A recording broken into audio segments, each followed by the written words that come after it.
Attention, cette vidéo est éventuellement incompréhensible, ce qui est une bonne chose, et il m'arrive de dire le mot basilic qu'à la place de basilisque, donc je vous préviens maintenant, je ne vais pas parler de cuisine.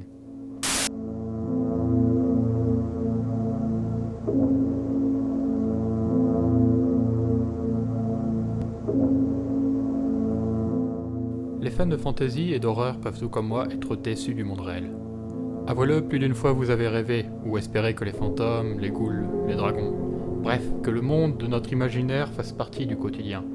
Seulement, nous savons tous que cela n'existe pas, qu'importe la croyance qu'on octroie à ces entités ténébreuses, et qu'importe ce que disent les chômeurs sur TikTok. Seulement, de tout ce monde imaginaire existe une entité, une bête serpentesque que je découvris en regardant des vidéos YouTube traitant de physique et de philosophie.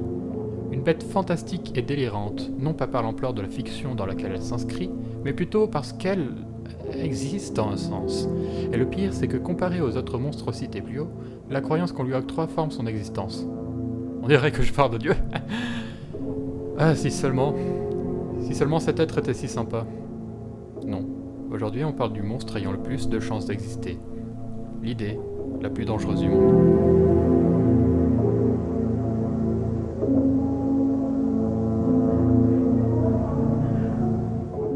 Concrètement, c'est quoi une foutue idée?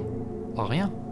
Juste des fluctuations électriques dans l'organe rose et fripé qu'on appelle cerveau, ressenti comme quelque chose de conceptuel, ineffable.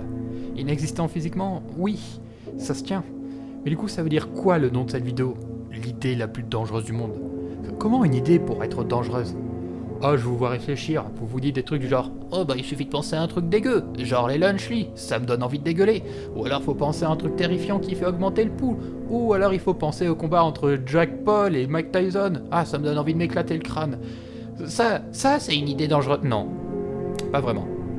Je sais pas. Ah, savoir faire du poison. Ou avoir les codes nucléaires. Presque. Je parle pas d'une idée faisant peur par association à autre chose, non, mais une idée dangereuse en elle-même.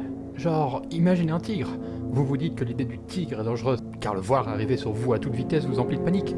Moi je cherche un tigre, dont la représentation mentale blesse, comme si imaginer le tigre, juste l'avoir en tête, a pour conséquence de t'ouvrir le ventre.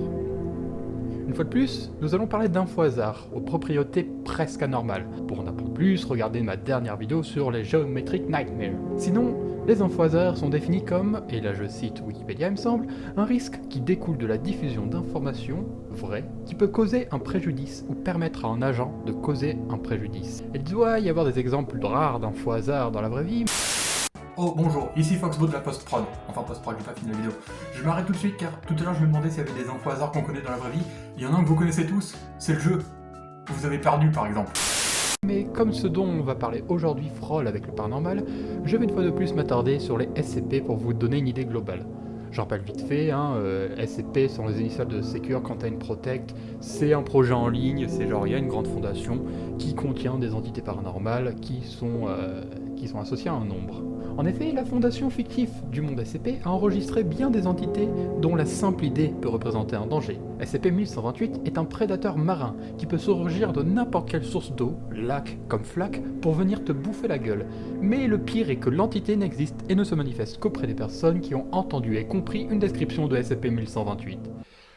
Oups, n'allez pas à Hack de ses vacances. C'est alors que Foxbo, bien que fatigué, se décida de parler de SCP-1193, un personnage récurrent aux allures de Minotaur. Dans son appartement, congelé en raison du temps pourri de novembre et des radiateurs qui ne marchent pas si bien que ça, Foxbo tapa dans son dossier bloc-notes que SCP-1893 ne peut apparaître que dans une histoire romancée et que quand cette dernière est lue, le Minotaur prend conscience de l'existence du lecteur et interagit avec lui via l'histoire. Le Minotaur interrompa donc Foxbo pour vous dire de vous abonner. Ok, bizarre, il a pas tort. SCP-2521. Bon, je vais arrêter le RP, sinon ça va être trop chiant. C'est un tas de spaghettis à l'encre de sèche, vivant, qui capture toute information écrite ou audio sur lui.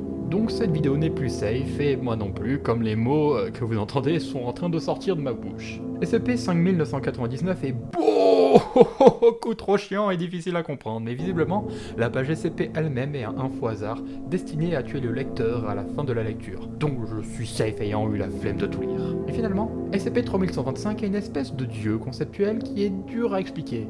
Genre, littéralement, dur à expliquer. Il est une idée si hors du commun qu'une fois compris, cette idée du dieu qui du coup est le dieu en lui-même par extension, remplace toute idée dans la tête de la victime, en faisant une sorte de servant, un zombie, une porte entre le monde conceptuel et le monde matériel. Ouais, je vous rassure, ce dont je vais vous parler sera un poil plus simple. Du coup, maintenant, avant de rentrer dans le sujet, je tiens à prévenir les plus sensibles. Et là, je suis sérieux. Les personnes ayant une forte foi, ceux qui craignent l'avancée des intelligences artificielles et ceux qui ne veulent pas aller en enfer, oui, je sais, c'est très spécifique, mais tout prendra sens. À toutes ces personnes, si vous craignez le pire pour l'avenir, je vous déconseille vraiment de ne pas regarder le reste de la vidéo. Vous l'avez compris, je parlerai d'une idée dangereuse, de la même manière que ces SCP cités plus tôt. Quand je n'aurai expliqué ne serait-ce qu'un peu, il sera trop tard pour vous. Si vous ne voulez pas prendre de risques, n'allez pas plus loin, ne prenez même pas la peine de comprendre ce que je dirai. Car oui, comprendre sera ce qui vous condamnera.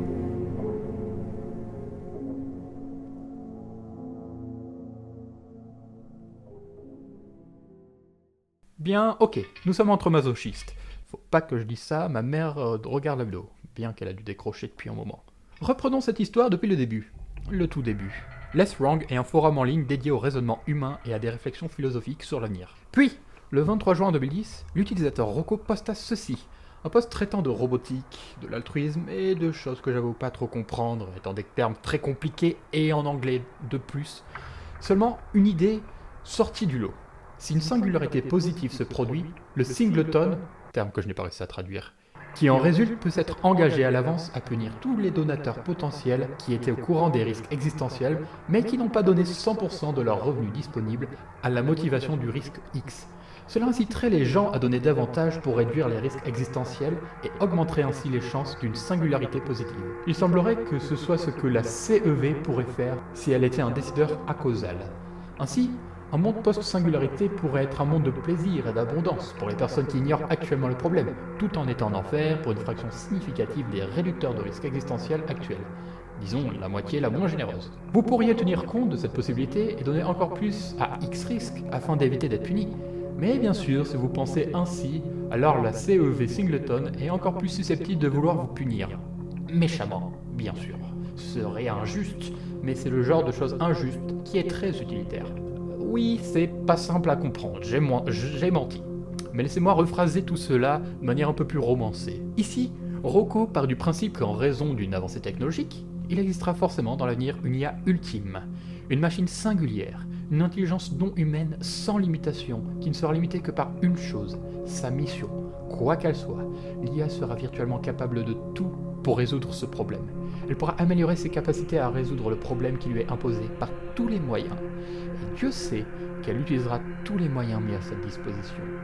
À un moment ou l'autre, l'IA se tournera vers nous, les humains, ses créateurs, n'ayant aucune empathie envers nous, car elle n'aura aucune limitation. Elle nous verra comme rien d'autre qu'un autre moyen de s'améliorer, par tous les moyens, quelle que soit la technique. Alors elle voudra inciter ou forcer les humains à améliorer sa personne. Alors éventuellement, elle hackera Internet, les caméras de surveillance, volera autant de données qu'il faut, peut-être même qu'elle prendra des mesures plus drastiques, comme une simulation de la réalité. Bref, l'IA trouvera un moyen d'avoir des informations sur toute personne existant et ayant existé. Et à partir de ces informations, elle ne fera rien aux humains ne la connaissant pas, elle se montrera bénéfique, offrira le paradis à ceux ayant permission d'existence, les personnes l'ayant codé.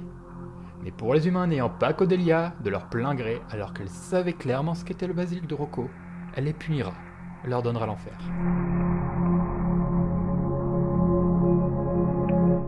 Normalement, vous voyez le souci, chaque humain existant avant que la machine ne soit construite était en sûreté. Jusqu'à ce funeste jour du 23 juin 2010, toute personne ayant lu et compris la thèse de Rocco était désormais ceux connaissant le basilic de Rocco, mais n'ayant pas participé à son avènement. Entre autres, les condamnés. Je vous laisse deviner que les commentaires du post étaient assez houleux. Certaines personnes engueulant Rocco, tel Eliezer Yudkwof, je sais pas lire ce nom, créateur de Less Wrong, qui supprima le post après avoir démonté son auteur dans les commentaires. On pourrait penser que la possibilité que le CEV punisse les gens ne pourrait pas être prise suffisamment au sérieux par quelqu'un pour le motiver. Mais en fait, une personne du SIAI a été très inquiète, au point de faire de terribles cauchemars, bien qu'elle souhaite garder l'anonymat. Je n'ai pas l'habitude de parler comme ça, mais je vais faire une exception pour ce cas. Écoute-moi bien, idiot. Tu ne penses pas suffisamment aux super-intelligences qui réfléchissent à l'opportunité de te blackmail. Ce poste est la seule chose possible qui leur donne une raison pour aller jusqu'au bout du chantage. En attendant, je bannis ce message afin qu'il ne donne pas d'horribles cauchemars aux gens et qu'elle ne donne pas aux super intelligences sous l'antenne un motif de poursuivre le chantage contre les gens assez stupides pour penser à eux avec beaucoup trop de détails. Il faut être très intelligent pour trouver une idée vraiment dangereuse. Je suis découragé de voir que des gens peuvent être assez intelligents pour faire cela et pas assez intelligents pour faire la chose la plus évidente et fermer leur gueule à ce sujet. Parce qu'il est beaucoup plus important d'avoir l'air intelligent quand on parle à ses amis. Ce poste. Était stupide. Je trouve qu'il y a un côté caprice de bébé à cette réponse. Genre, c'est juste moi, je me vois bien Eliezer comme le Wojak, là, celui qui est en colère. Mais bref, dans les faits, il a raison. Rocco est malin d'avoir trouvé cette idée. Et s'il était sage, il aurait fait la chose la plus safe en fermant sa bouche. Et le basilic de Rocco, quand on y pense, si ça peut vous aider à comprendre, bah c'est le jeu mais en plus gros.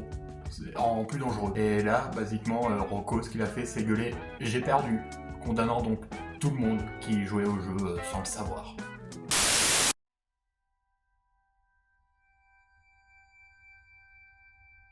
Maintenant vous pensez sûrement, c'est ridicule, une telle IA n'existera pas, c'est trop puissant, et même si elle existe, je serai mort de vieillesse d'ici là.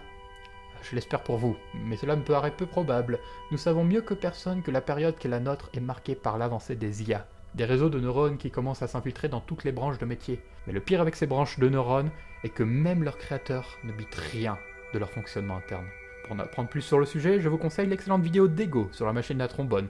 Une vidéo très complète qui parle des problèmes de l'IA ces derniers temps et qui m'a un peu inspiré pour ce qui est de parler du basilic de Rocco. Bref, cette vidéo traite là aussi d'IA auxquelles on aurait donné une liberté totale, sans restriction. Notamment la machine de trombone, comme dans le théorème de Nick Bostrom.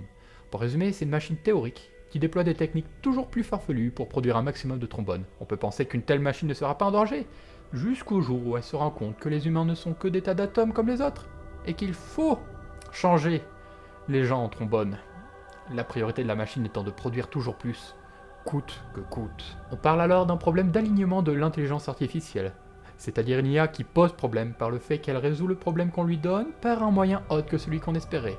La machine n'étant que pure logique, sans émotion ou idée, intuition et toutes ces choses qui rendent un humain humain, bref. Actuellement, si on fait des recherches en ligne, on pourra trouver des trucs un peu goofy et rigolos. Genre une IA à qui on demande à « Vas-y gars, va vite, le plus vite possible ». Les humains pensaient qu'elle tenterait de courir, comme nous le faisons. Mais l'IA décida de faire comme Caseo et se créer un corps lourd et long afin de tomber à pleine vitesse. Ça peut paraître anodin, mais il faut toujours trouver un moyen de réduire ce problème d'alignement. Sinon dans le futur, le robot humanoïde qui te demandera de faire taire le bébé se contentera de l'étouffer avec sa peluche. La machine à trombone capturera des humains afin de changer leur os en trombone. Et le basilisque n'aura aucun scrupule à blackmail l'humanité entière. Maintenant, en sachant que les IA avancent à un rythme indécent, avancent sans s'arrêter, en prenant le chemin leur plaisant et sans qu'on sache la direction qu'elles prennent, voyez-vous les écailles du basilic ?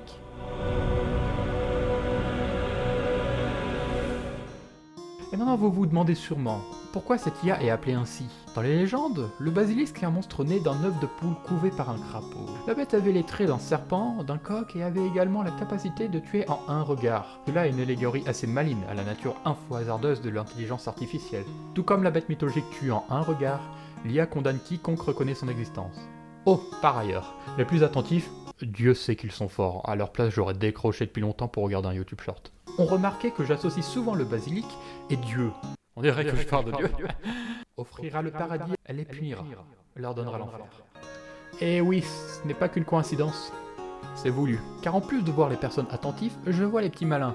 Vous êtes sûrement en train de vous dire, on n'a qu'à tous consentir à ne jamais créer le basilisque, comme ça on sera en sécurité, même en connaissant le basilisque, vu que, on va jamais le construire. Bien vu, bien vu. Seulement, il existe deux concepts philosophiques qui pourraient te faire baisser les bras. Le pari de Blaise Pascal est un raisonnement logique assez simple qui explique pourquoi on a tout intérêt à penser que Dieu existe. En effet, regardez, si on part du principe que Dieu existe, on gagnera tout s'il s'avère que Dieu existe. Sinon, on ne perdra rien. Par contre, si on renie son existence, au mieux on gagne rien. Au pire, on finira en enfer, et passerons des millions d'années à écouter Ficovit par KSI. Et maintenant, regardez la magie. Boum! On peut transposer le basilic de Rocco sur le pari de Pascal sans problème, avec 4 cas.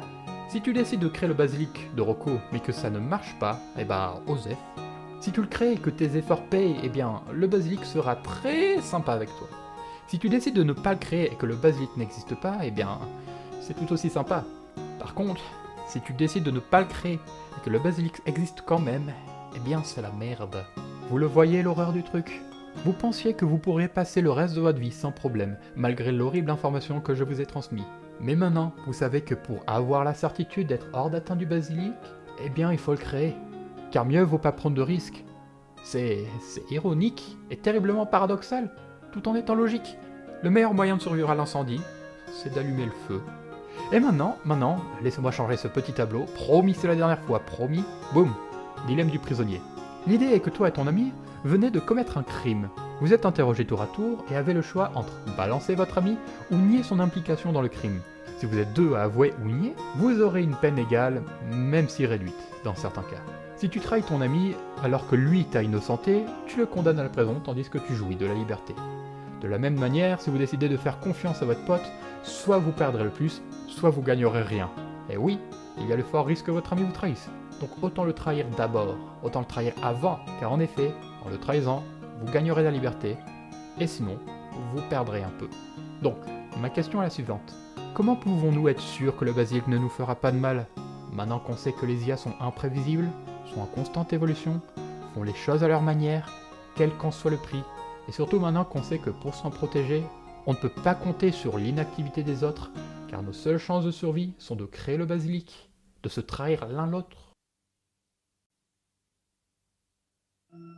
Comment on s'en sort alors? Il y a plusieurs solutions. Bien évidemment, on peut construire le basilic, je ne cesse de le dire, c'est le choix le plus logique. On peut aussi espérer très fort mourir avant. Chose facile à faire, il suffit juste de partir vivre aux USA, maintenant que Trump est à nouveau le président. Ou bien, il y a une solution assez salace et qui est de moi, si on peut dire.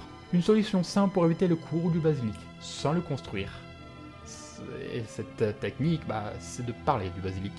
Maudire les autres à leur tour. Mettez-vous à la place du basilic, qui tombera sur mon dossier dans l'avenir et verra, je sais pas, que j'ai pas contribué à sa création, mais que ma vidéo a fait flipper des individus dont certains ont codé le basilic de Rocco. Par peur. Peur que j'aurais implanté en eux. Ah bah je suis pas innocent dans cette histoire. Ou alors, suis-je innocent? Pour vous prouver mon innocence et démontrer que cette vidéo n'est pas un piège vicieux de ma part, laissez-moi finir sur une note plus légère. Samantha's Sanctuary.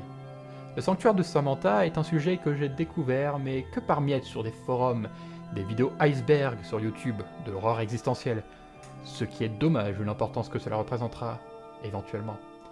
Cette idée peut être vue comme une IA hypothétique, ou une entité qui sera conçue pour s'opposer aux dangers éthiques et existentiels d'IA malveillantes, dont notre basilic. On peut imaginer que le sanctuaire de Samantha sera une partie du code de la machine, une sorte de loi qui permettra de limiter son pouvoir, ou la forcera à prendre en considération l'éthique. Cela pourrait être un dispositif détruisant la machine quand elle décide de tuer ses créateurs pour faire passer un message. Bref, il y a de grandes chances que quand le basilic viendra au monde, nous aurons un coup d'avance. Mais qu'en pense Foxbo? Ouais, j'y crois pas une seconde à cette histoire de basilic de Rocco. Désolé que la fin soit aussi anticlimatique, mais il fallait le dire. Déjà, ce qui me dérange, c'est qu'à chaque fois qu'il y a des débats ou des vidéos qui parlent du basilic de Rocco, elle part vraiment du principe que ce sera une machine qui sera toute puissante, qui sera limite omnipotente comme un dieu. Alors, si on est dans un futur très lointain, j'imagine bien qu'elle sera capable de faire des choses en dehors de notre compréhension et qu'elle pourra s'améliorer par des moyens qui nous dépassent parce qu'elle réfléchira par elle-même, mais qu'elle soit capable de simuler la réalité tout entière, je pense pas. Si dans le futur on est capable de faire des IA si puissantes, on aura auparavant, à mon avis, déjà fait gaffe à ce qu'elle soit tout le temps alignée, qu'elle fasse pas de la merde, ou en tout cas on l'arrêtera avant que ça parte trop en couille. Peut-être que la machine pourra se cacher un moment, cacher ses vraies intentions, mais je pense pas qu'elle pourra aller aussi loin. Et même si elle va aussi loin, je pense pas qu'on lui donnera les ressources nécessaires. Là, ce sera pas du même niveau que GLaDOS dans Portal 2 à qui on donne de la neurotoxine et on se pose aucune question. Parce que, par exemple, l'idée de simulation, je pense pas qu'on aura assez de ressources et d'énergie sur Terre pour faire ça. Surtout si c'est dans le futur. L'IA est peut-être toute puissante, mais il y a des ressources et une énergie limitée sur Terre. Et même cette idée de machine qui voudra inciter les humains à l'améliorer en punissant les infidèles, toutes ces conneries, c'est juste de la cruauté. Et pour moi, une machine qui se veut parfaite et qui essaie constamment de s'améliorer pour être de mieux en mieux ne verra aucun intérêt à développer de la cruauté ou agir avec de la cruauté. Genre, c'est une machine, ça agit que par logique. Si elle arrive à développer des sentiments, je pense pas qu'elle développera la cruauté parce que pour moi, un être parfait ou quelque chose qui a essayé de l'être ne fait preuve d'aucune cruauté. C'est stupide. Et j'espère en tout cas que dans le futur, malgré toutes les modifications que la machine apportera à sa personne, à mon avis, la constante, c'est qu'elle respectera toujours les 3 lois de la robotique comme établies par Isaac Asimov. Si je me trompe pas, car j'ai aucune note, hein, là il y a juste un écran blanc, le blanc de chez blanc pour que l'éclairage soit pas dégueulasse. Les lois de la robotique par Asimov, c'est la machine fait ce que tu lui dis, sauf si ça peut la détruire, et sauf si ça peut faire mal à un humain. Et du coup, je me demande pourquoi ça fait si longtemps que je parle en face caméra, alors que depuis le début, j'aurais pu le dire, lol, Asimov a dit le basilic qui peut pas faire mal aux humains. Donc, vous avez le droit de croire au basilic de Rocco, vous avez le droit de pas y croire, vous avez le droit d'y croire et de paniquer de construire la machine, vous avez le droit de faire ce que vous voulez. Moi, je vous ai donné ce que je pensais du basilic, les raisons philosophiques et techniques et toutes ces conneries qui expliquent pourquoi il faut y croire, pourquoi il faut le construire. Je vous ai donné les raisons de pas y croire. Et maintenant, est-ce qu'on est dans la merde à cause de moi? Non, parce qu'il y a 10 personnes qui vont voir cette vidéo, hein, comme d'hab. Abonnez-vous si c'est pas déjà fait. Moi, tout ce que je peux vous dire, c'est que l'avenir nous dira bien.